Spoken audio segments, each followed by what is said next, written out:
The truth is, nobody who is a leader in northern Nigeria today can afford to be happy. You can't be happy with 87% of the poverty in Nigeria being in the north. You can't be happy with millions of northern children out of school. You can't be happy with 9 states in the north contributing almost 50% of the entire malnutrition burden in the country. You can't be happy with the drug problem. You can't be happy with the Boko Haram problem. You can't be happy with political thuggery. You can't be happy with all the issues, the Almajiri problem that we have. So when we wish Nasir a happy birthday, we do not want him to be happy as a leader, because you are happy when you think you have reached a state of delivering and taking your people to where you want them to be.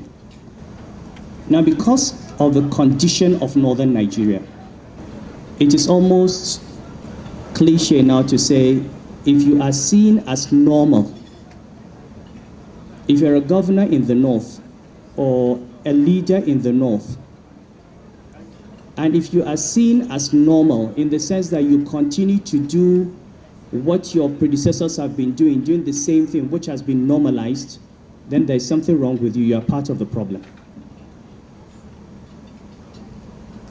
The real change in the north will come from the mavericks, those who are considered mad people,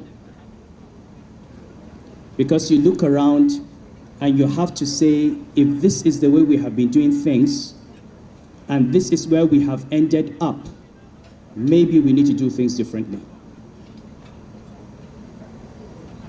If we have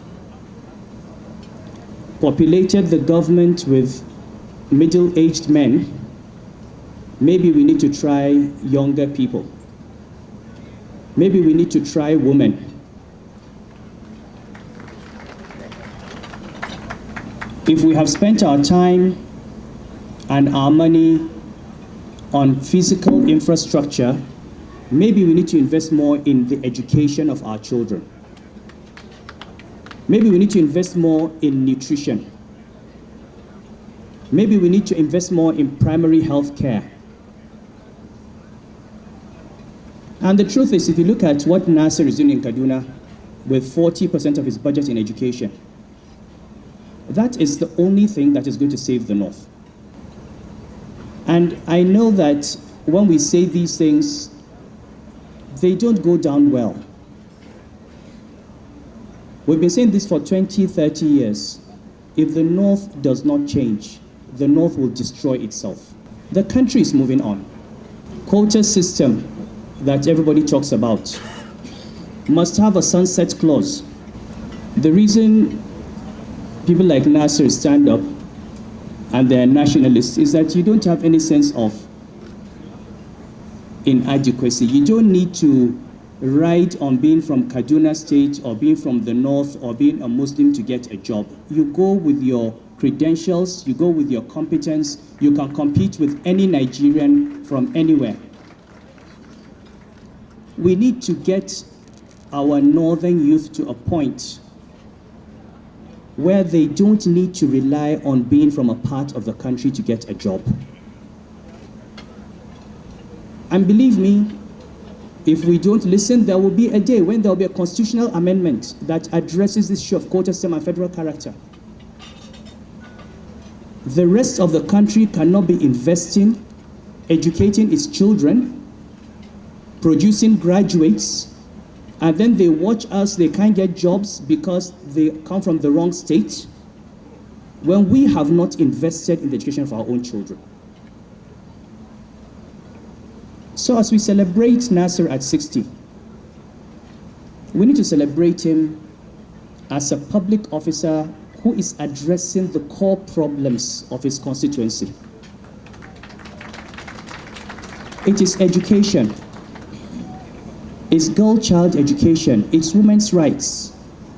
It's child begging, parental irresponsibility. demographic growth. It's managing a multicultural, multi-ethnic, multi-religious society and bringing them into one community where they're all citizens. And he's done a lot that we can learn from. At Flow 94.9 FM, we've got conducive and well-secured environment for business, high-tech video studio, a state-of-the-art production studio. You can also listen live on www.flow949fm.com and watch our videos on YouTube at Flow FM TV. Flow 94.9 FM, not just radio, but a complete broadcasting house.